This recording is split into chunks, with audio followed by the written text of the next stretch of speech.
What's up sa inyo mga ka-ballers? What's up sa inyo mga kapito? Sa mapagpalang araw sa inyong lahat at welcome ulit sa panibagong episode ng ating basketball tutorials. Medyo matagal-tagal tayong hindi nakapag-upload ng videos pero nandito ulit sa Uncle B para magbigay sa inyo ng kaalaman at mga knowledge tungkol sa mga rules and regulations sa ilalim ng FIBA. Sa video ito ay pag-uusapan natin tinatawag na mga violations. Alam nyo ba mga ka-ballers, mga kapito, na sa ilalim ng FIBA rules and regulations ay mayroon tinatawag na mga common at uncommon violations? Opo mga ka-ballers, mga kapito, common at uncommon violations. Yan ang binubuo ng mga violations sa ilalim ng FIBA. Pupunta muna tayo sa tinatawag na common violations. Pag sinabi natin common violations, yan, nakapaloob ang tinatawag na siyam na violations. Okay? Common violations. 9 violations. Ang mga violations na yan ay ang tinatawag na player out of bounds and ball out of bounds, dribbling, traveling, 3 seconds violation, closely guarded player, 8 seconds violation, shot clock violation, ball return to the backcourt, at ang goaltending and interference. Yan ang tinatawag na 9 common violations sa ilalim ng FIBA. At ang 9 common violations na yan, mga ka-ballers, mga kapito, ay may designated hand signals na itinalaga ang FIBA. Opo, makikita natin yan sa FIBA rules and regulations, ano, so OBR, so OBRI, ang mga hand signals na yan ng siyam na violations o common violations ng FIBA rules and regulations. Okay? Habang ang mga uncommon violations, okay, yung hindi kasama sa common violations na siyam, ay mga tinatawag na uncommon violations, karamihan dyan ay mga walang hand signal na designated ang FIBA. Ang ginagawa dyan ng referee o ang approach dyan ng referee ay simple na tumataas ang kanyang kamay, ibig sabihin, stop the clock or stop the game, at go-communicate niya, sasabihin niya sa player kung ano ang violation na nagawa, at ipupoint ang kanyang daliri o kamay doon, okay, sa direksyon kung saan mapupunta ang posisyon ng bola. Okay, sa uncommon violation, mga ka-ballers, ang meron lang dyan na tinatawag na hand signal ay ang kickball. Okay, ang kickball na ginawa ng FIBA na hand signal ay of course na tumataas ang kamay ng referee pag pito, stop the game or stop the clock, at tumuturo sa paa na ibig sabihin ng kickball. Yan po ay tinatawag na violation, ang tinatawag na how the ball is played.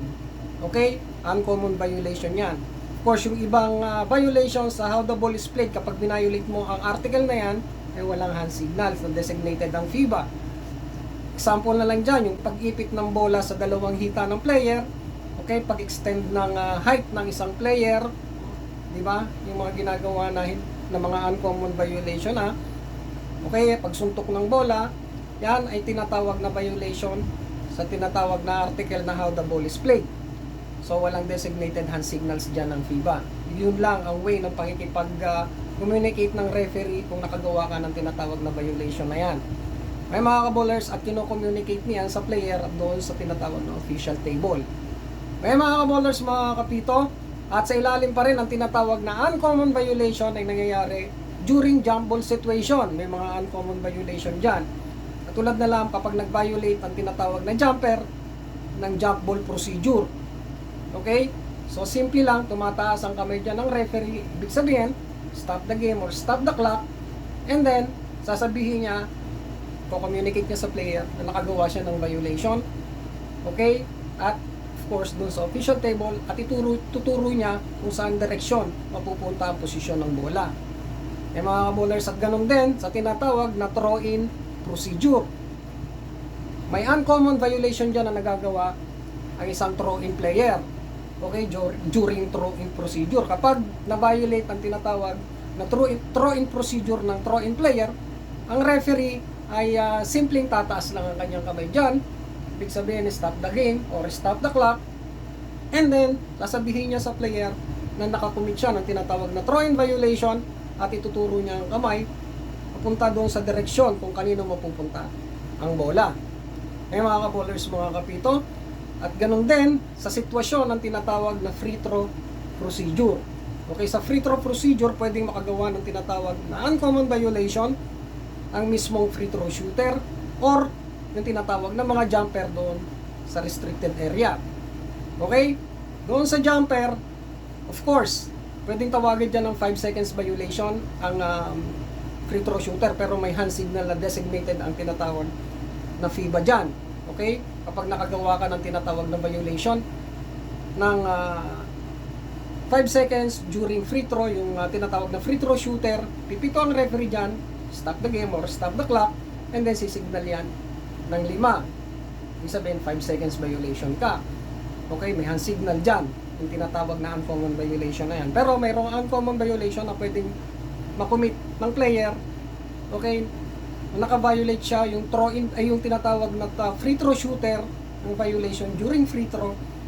Kapag nakaapak siya sa linya during free throw at pipito ang referee, tatas ang kanyang kamay, stop the game or stop the clock at ituturo yung linya ng free throw lane. Ibig sabihin, naka-step ka doon sa linya ng free throw.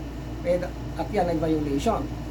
Kaya mga ka-bowlers, mga kapito, at doon naman sa mga tinatawag na free jumper during free throw, yung mga jumpers doon, pwede silang makakommit ng tinatawag na violation during free throw procedure.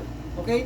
So ang referee dyan, kung sa last free throw ang nakakommit ng violation ay ang opponent na nagpi-free throw, ang referee ay sisignal lang yan ng stop the clock or stop the game, and then sisignal na yan ng reset. Ibig sabihin, ang naka-violate ng rules or naka-violate ng free throw procedure na yan ay ang opponent ng free throw shooter at uulitin ang last free throw. Okay? Kung ang nakakommit naman ang tinatawag na violation during free throw doon sa ilalim yung mga jumper, sabihin naunang pumasok doon, hindi pa na-release ang bola galing sa kami ng free throw shooter. Kung ang nakakommit ng violation ay kakampi mismo ng tinatawag na free throw shooter, kapag na-miss ang tira, na-miss ang tira ng tinatawag na free throw shooter at ang nakakommit ng violation ay yung kakampi niya, pipito ang referee, stop the clock or stop the game. Okay? At ituturo ng referee kung sino ang nakakommit ng violation sa mga pagkakataon na yan during free throw at na lane violation doon sa tinatawag na jumper area. Okay? At ituturo ng referee na mapupunta ang bola, posisyon ng bola doon sa opponent. Mga ka-bowlers, mga kapito, so yan ang mga uncommon violations na walang hand signals na designated ang FIBA. Yung iba meron, pero karamihan sa uncommon violations ay walang mga hand signal designated ang FIBA. So, ganun lang ginagawa ng referee, simple na tinataas lang ang kanyang kamay. Ibig sabihin, stop the game or stop the clock, then i-communicate sa mga players sa official table, and then ituturo niya yung direksyon kung saan mapupunta ang bola. Ganun lang kasimple ang pag-approach sa mga uncommon violations na walang hand signals na naka-indicate doon sa tinatawag na rules and regulations ng FIBA. Habang ang mga common violations na nasa FIBA rules and regulations, lahat yan ay merong mga hand signals. Okay, magsimula tayo sa tinatawag na ball, player out of bounds and ball out of bounds. Okay? Kapag nakakommit ang isang player ng tinatawag na violation ng player out of bounds or ball out of bounds, ang signal niyan ng referee ay stop the game or stop the clock. Okay? At tuturo yan doon sa linya kung saan ka na out of bounds. And then tuturo yan sa direksyon kung kanina mapupunta ang bola. Okay? At siyempre, pag sinabi ng mga traveling violation, okay, sa traveling violation, siyempre, simple na tatas lang ang kamay ng referee, stop the game, stop the clock, and then, iikot lang ang kamay niyan. Ibig sabihin, traveling violation. So, ganun din ang dribbling violation, tataas ang referee ng kamay, stop the game, stop the clock, and then, sasabihin niyan na double dribble ka. Okay? And then, yung isang violation ng dribbling violation, stop the game, stop the clock, and then, sisignal ang referee ng mali ang pagdi-dribble mo ng bola o linilift mo ang bola sa mga dribbling violation din yan. Ngayon mga ka-ballers, habang sa 3 seconds violation, ang referee tatas ng kamay, stop the game, stop the clock, and then mag-ano lang yung daliri niya ng 3 seconds doon sa restricted area na ikaw ang na 3 seconds at ipo-point niya ang kanyang kamay kung saan mapupunta ang direction ng bola. Okay mga ka-ballers, mga kapito, at ganoon ang tinatawag na closely guarded player. Sa closely guarded player, binibilangan niya ng referee ng 5 seconds. Kapag nakomit ka dyan ng 5 seconds violation, ang referee ay tatas lang ng kamay yan. Pipito, stop the game, stop the clock, and then 5 seconds violation ang nangyari sa closely guarded player. Okay? At ituturo niya ang kanyang kamay kung kanino mapupunta ang posisyon ng bola. Okay? Habang naman ang tinatawag 9 seconds violation, meron din yan hand signal. Ano? Pag sinabing 8 seconds violation, pipito ang referee, stop the game, stop the clock, tataas ang kanyang kamay, and then tataas lang niya ng 8 seconds. Means 8 seconds violation at ituturo niya kung saan direction mapupunta ang bola. Okay mga ka-ballers, at ganun din sa shot clock, may hand signal din yan ng shot clock violation. Pag sinabing shot clock violation, pipito ang referee, tataas ang kanyang kamay, stop the game, stop the clock, at itatouch niya ang kanyang kamay sa kanyang shoulder. Ibig sabihin, shot clock violation, and then ituturo niya ang kamay niya kung saan mapupunta ang bola, yung direction. Okay mga ka-ballers? So, ganun din mga ka-ballers sa tinatawag na ball return to the backcourt, may ang signal din ay dinesignate ang FIBA dyan. Pipito ang referee kapag nakomit ka ng violation ng tinatawag na ball return to the backcourt. Pipito ang referee, stop the game, stop the clock, and then sasabihin niya na backcourt violation na pag-signal ng ganito ang kamay ng referee at ipo-point niya kung saan mapupunta ang posisyon ng bola.